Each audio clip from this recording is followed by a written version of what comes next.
Viewers, Inani beach কক্সবাজারের আজকের এপিসোডে আপনাদেরকে স্বাগত। যারা কক্সবাজারে যাবেন, সাধারণত কক্সবাজারের দুই সাইডে দুটি স্পট জড়িত। একটা হলো কক্সবাজার সদর অর্থাৎ লাবণী পয়েন্ট, সুগন্ধা পয়েন্ট এবং কলাতলি পয়েন্ট। এগুলো মিলে হলো কক্সবাজার সদর।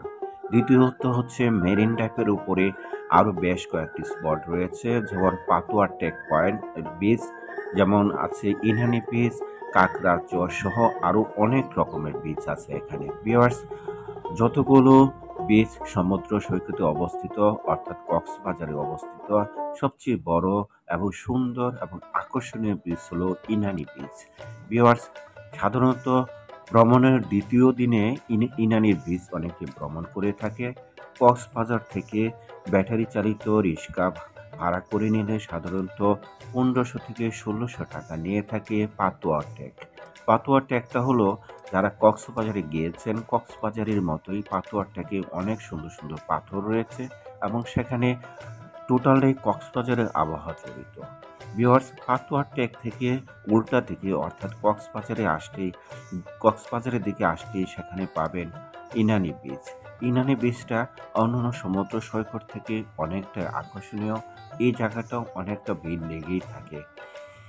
ইনানি বিচে সাধারণত যে জিনিসটা লক্ষণীয় সেটা হলো সমুদ্রের মাঝামাঝি চরে জায়গায় চর জেগে উঠছে। সমুদ্র পায়ে পাড়ি দিয়ে হেঁটে গিয়ে তারপরে ওই চরে যেতে হয়।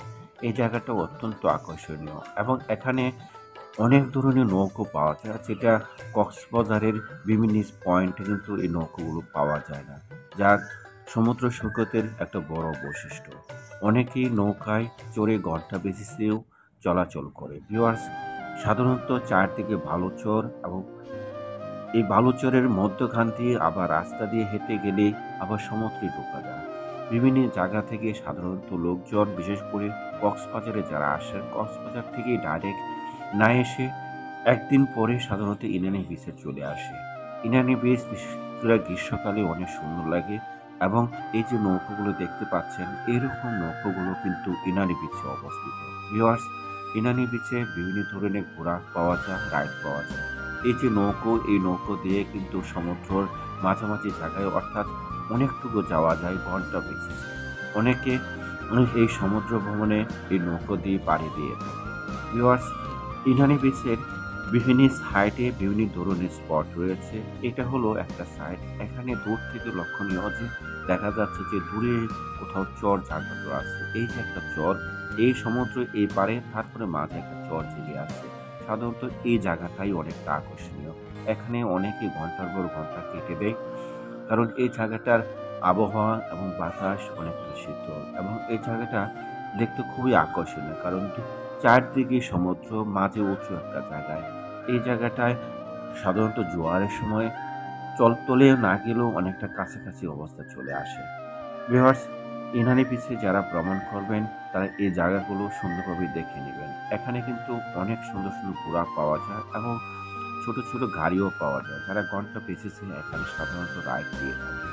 ইনানি বিচে আরও একটি বৈশিষ্ট্য হলো, যেটা কক্সবাজারে নেই, এখানে কিন্তু সুপেয় পানি পান করার মতো ব্যবস্থা আছে, যেটা কক্সবাজার জুড়ে কোথাও পাওয়া যায় না, কিনে পানি পান করা ছাড়া।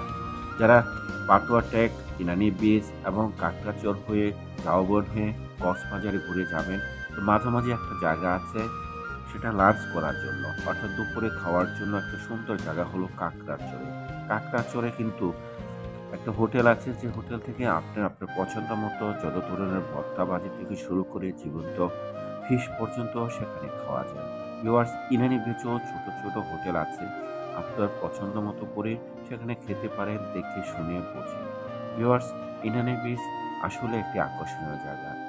সমুদ্র মাঝখানে একটা চর, চরের মধ্যে সবাই ঘোরাফেরা করছে। দূর থেকে এটা অত্যন্ত আকর্ষণীয় লাগে।